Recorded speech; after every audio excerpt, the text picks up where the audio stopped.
জানেন কি গণেশ পুজোয় কেন তুলসী পাতার ব্যবহার করা হয় না?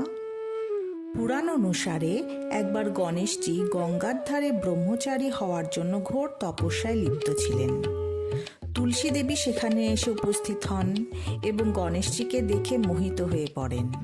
তুলসী দেবী তখন গণেশজির ধ্যান ভঙ্গ করে তাকে বিবাহের প্রস্তাব দেন, কিন্তু গণেশজি তাকে ব্রহ্মচারী হবার কথা জানিয়ে বিবাহের প্রস্তাব প্রত্যাখ্যান করেন।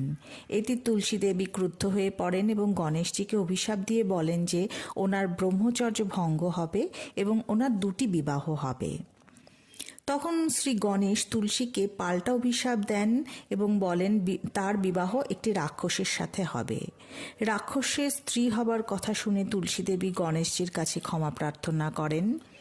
তখন গণেশজি বলেন যে অসুরের সাথে বিবাহ হলেও সে বিষ্ণু ও কৃষ্ণের প্রিয় হওয়ার প্রসিদ্ধি লাভ করবেন।